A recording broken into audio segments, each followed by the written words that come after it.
McLaren, one of the most successful teams in Formula One history.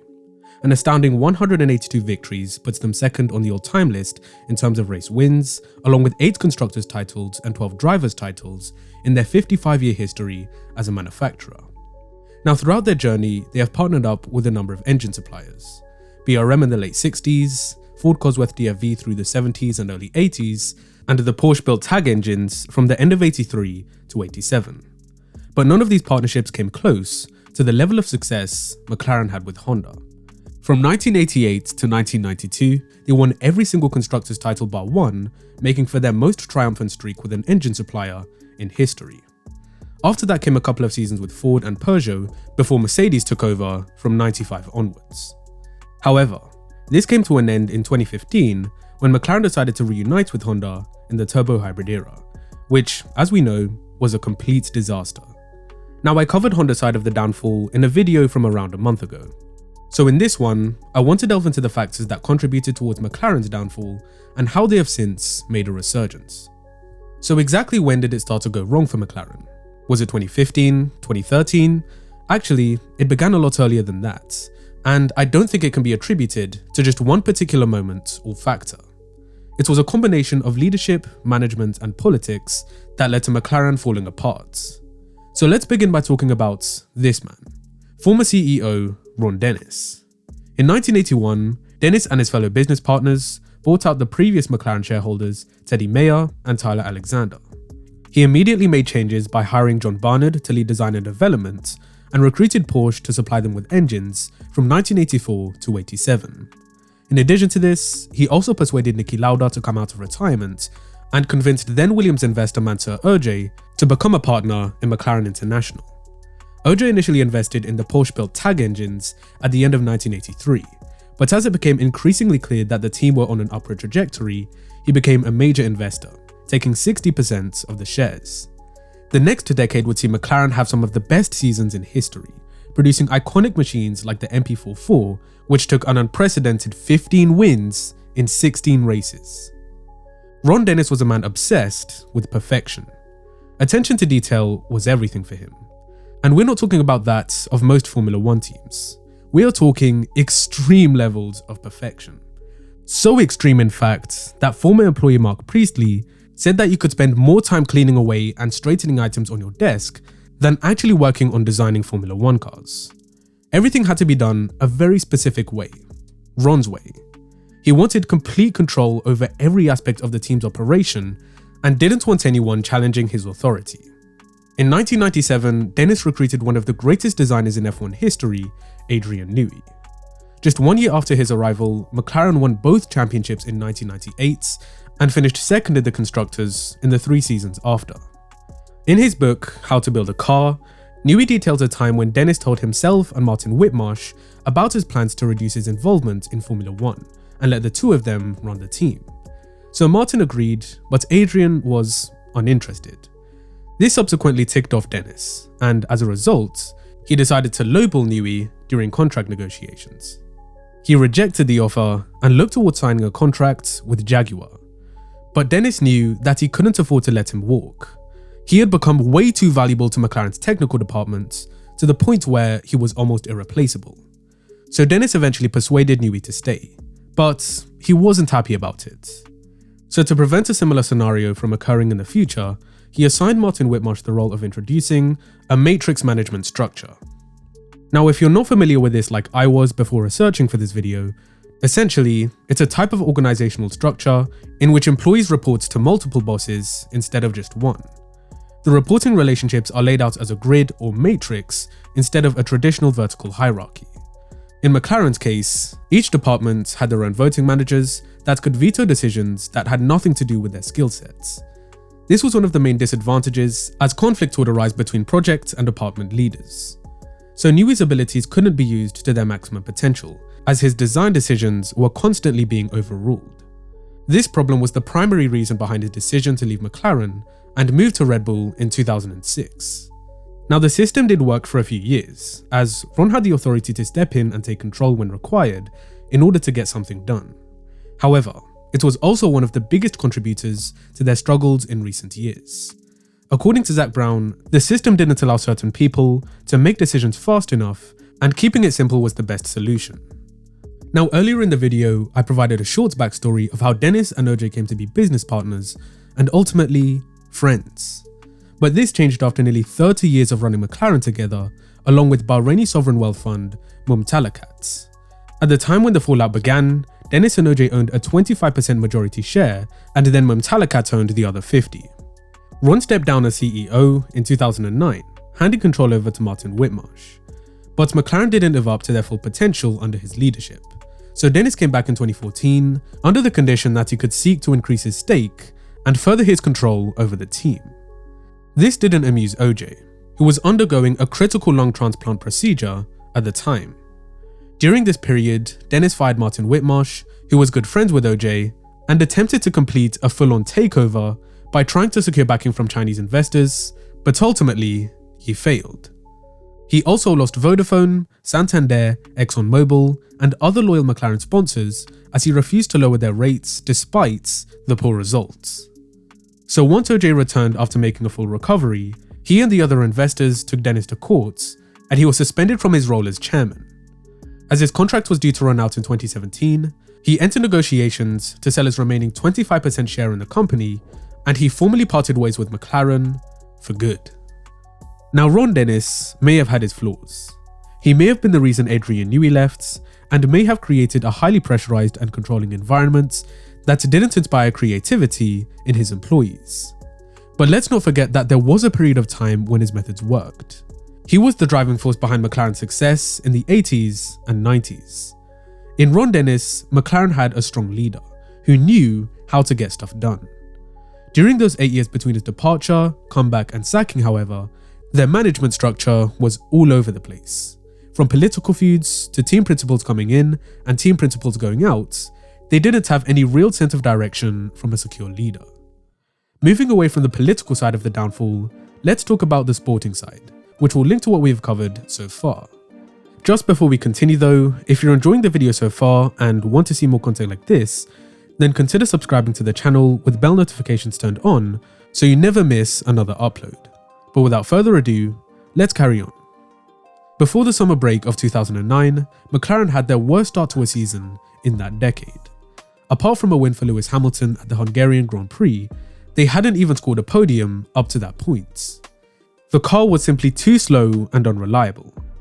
Now, one can point to the fact that just a year prior, they had been in a tightly contested championship battle with Ferrari, meaning they started development for the new era of cars too late. But another potential reason why they started on the back foot was because the 2009 chassis was the first car to be designed without any inspiration from Adrian Newey. Considering how significant the regulation changes were, McLaren couldn't develop the car based off Newey's previous chassis designs, like from 2005. They did manage to save it through in-season development though, and would go on to finish third overall in the Constructors. Over the next 3 seasons, McLaren had some tough competition in Red Bull and Sebastian Vettel, but they were still pretty competitive.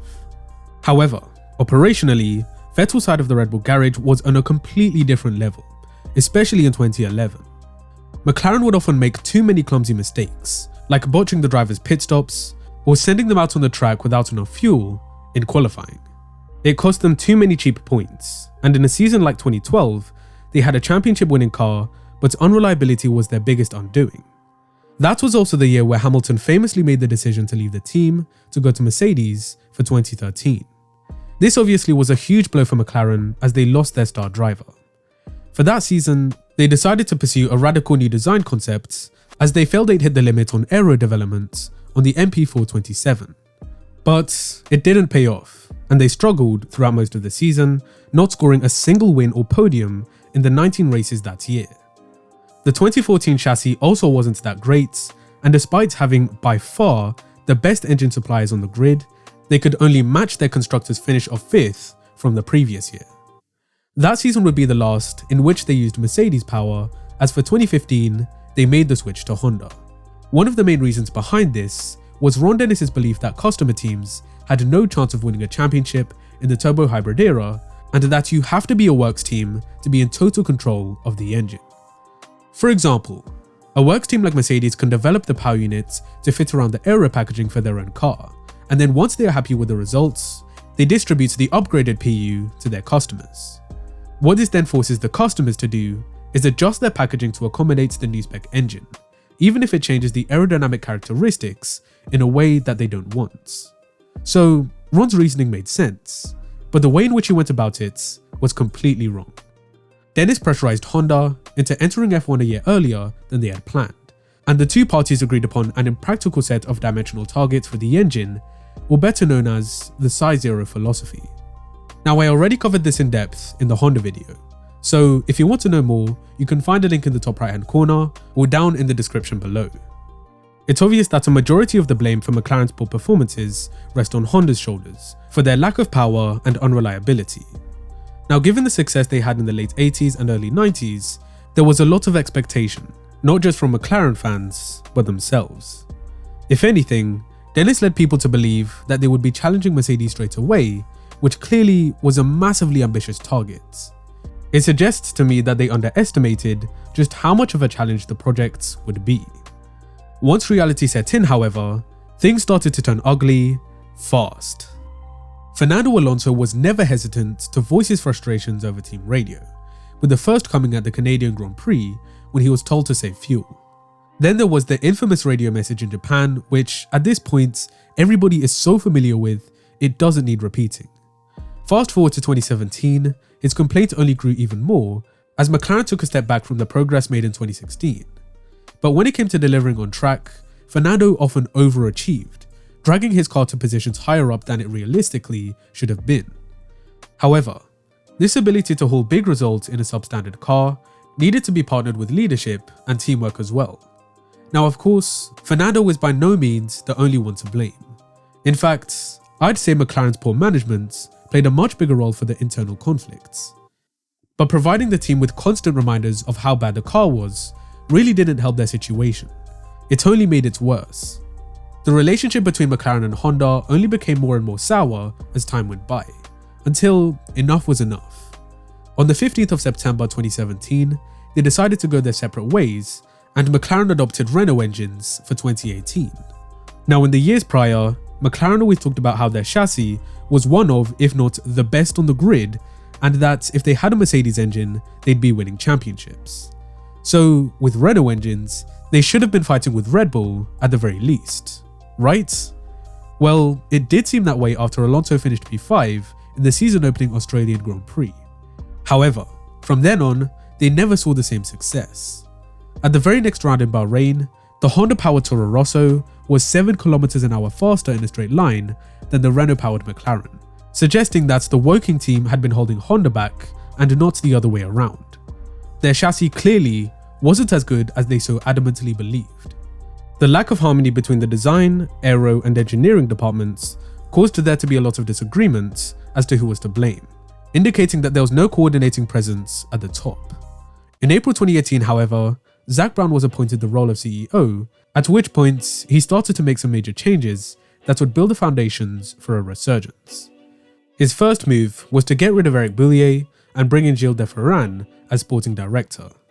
He then hired James Key from Toro Rosso to fill the role of technical director, although his duties didn't officially commence till next season, where he also appointed the role of team principal to the one and only Andreas Seidel. And finally, the infamous matrix management structure was gradually being dismantled. This was the beginning of McLaren's comeback. 2019 saw the emergence of two new drivers, the rookie Lando Norris, who had just come off a season finishing second in Formula 2, but also a man entering his 5th season in Formula 1, Carlos Sainz. Now, the reason I use the word emergence for an experienced guy like Sainz is because before then, I never really felt he got the credit he deserved. His ability to perform exceptionally well on a Sunday was showcased behind the wheel of the MCL34. He and Norris also got along very well together and were willing to openly share data with one another to benefit the overall growth of the team.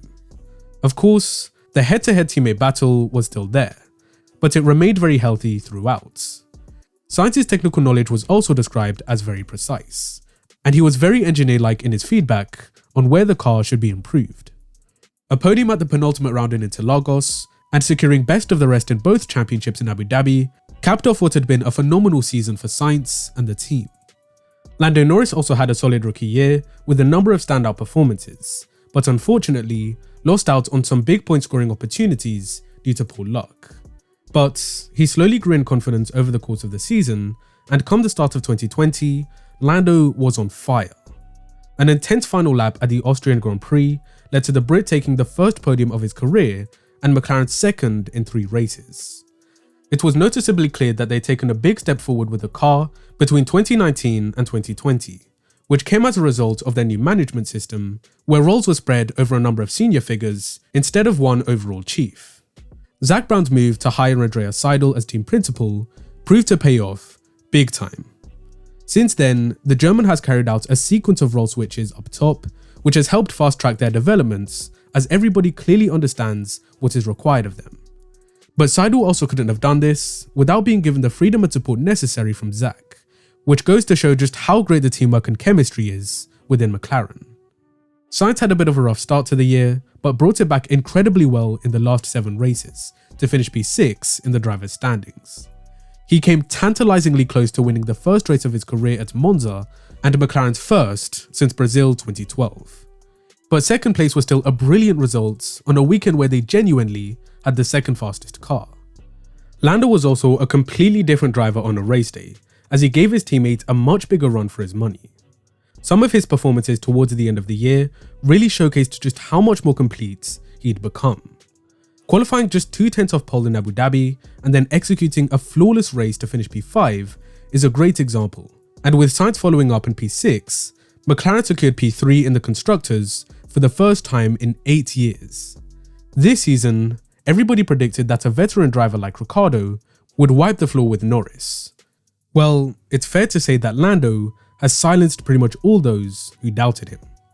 As of now, he sits third in the Drivers' Championship with 3 podiums and a front row start to firmly establish himself as team leader within the garage. His consistency has been so impressive that he's only finished outside the top 5 once this year and now holds the record for the most consecutive points finishes as a McLaren driver. With Lando consistently extracting the absolute maximum from the car, McLaren will have a great chance of finishing third in the Constructors again, ahead of their main rivals, Ferrari. If Daniel can find a way to unlock the performance from the car in the same way as his teammates, he too will be challenging for podiums and will increase the team's chances of making it back-to-back seasons in the top 3. It really is amazing just how well McLaren have recovered in the past 2 to 3 years. All the politics and management issues no longer affect them as much as they did in the past, and now they are thriving. They visibly look like a much happier team within the garage.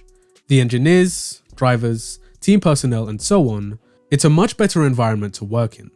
Looking ahead to 2022, McLaren have a golden opportunity to make significant gains on the frontrunners and develop a car capable of fighting for a championship. Let's hope that their rise continues into the new era and for many years to come. I hope you all enjoyed. If you did, please leave this video a like and subscribe to the channel with bell notifications for more in-depth story videos in the future. Please also consider sharing this with friends and family who you think will enjoy it to help support the effort that's gone into making it. Thank you all very much for watching, and as always, I'll see you in the next one.